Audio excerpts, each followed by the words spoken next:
Okay, let's dive right into this explainer about a true historical heavyweight. We're talking about someone who literally commanded empires, pulled off some absolutely brilliant political maneuvers, and, well, met a pretty tragic end. Yep, Cleopatra VII. Now, we all know the name, right? But the actual history, the real stuff behind all that Hollywood drama, is way more intense and strategic than any movie could ever capture. More than 2,000 years after her death, Cleopatra remains one of the most fascinating women in history. I mean, that quote really hits the nail on the head, doesn't it? It pulls us straight into this massive, 2 millennia-old mystery. Think about it. Out of thousands of ancient rulers, why is she the one we're still obsessed with? Well, it's because their story isn't just some dusty ancient history. It's an absolute masterclass in power, survival, and pure intellect. Let's really look at the facts here. So, Section 1, the enigma, intellect over romance. To really grasp her power, we've got to look way past those romantic legends.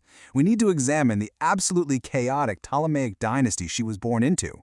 This wasn't just some glamorous royal life, it was a cutthroat struggle for survival in a kingdom constantly in crisis, full of insane rivalries within her own family. Looking beyond the myth, we find her true weapons. And spoiler alert, they weren't what you see in the movies.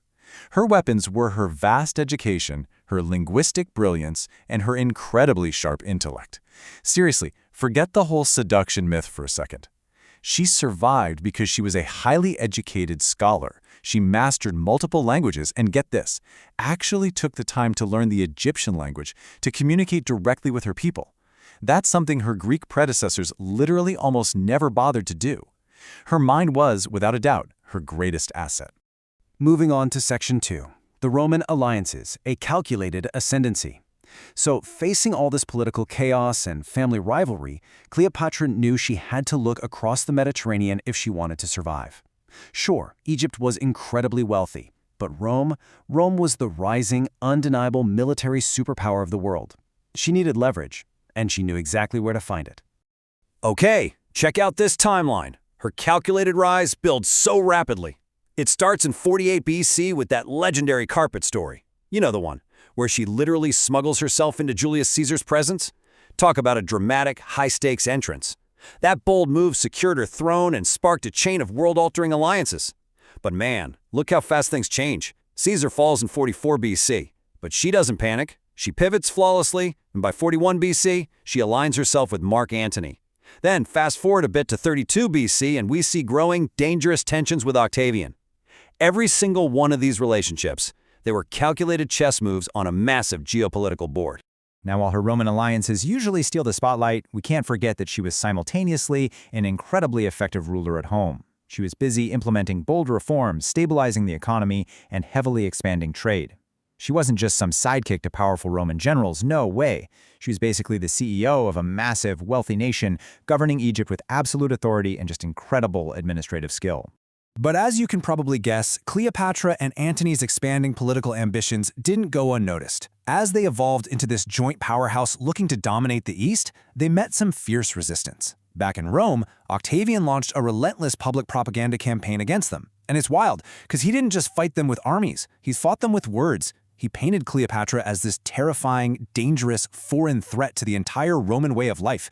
The public reaction in Rome? It was completely whipped into a frenzy. Which brings us to Section 3, the collapse, the Battle of Actium. Because those mounting tensions with Octavian, they were no longer just slick political maneuvers or angry speeches in the Roman Senate. They were literally a countdown to a catastrophic war. The propaganda had done its job perfectly, and now, well, it was time for the harsh military reality to set in. We can break down this tragic sequence of events into a few painful steps. It all kicks off with this massive naval confrontation at Actium. But under the immense pressure of facing Octavian's forces, some critical, fatal strategic mistakes were made. And that led swiftly to step 3, the total collapse of their combined military power. I mean, in just one disastrous engagement, the entire tide of history turned completely against her. Defeat and tragedy. With her military absolutely decimated and Antony dead, Cleopatra was backed into an impossible corner. Her power was dismantled and, honestly, capture by Octavian was imminent. It's a desperate situation, and it leads us straight to her final fateful decisions, which, as it turns out, brings us to one of history's absolute greatest unsolved puzzles.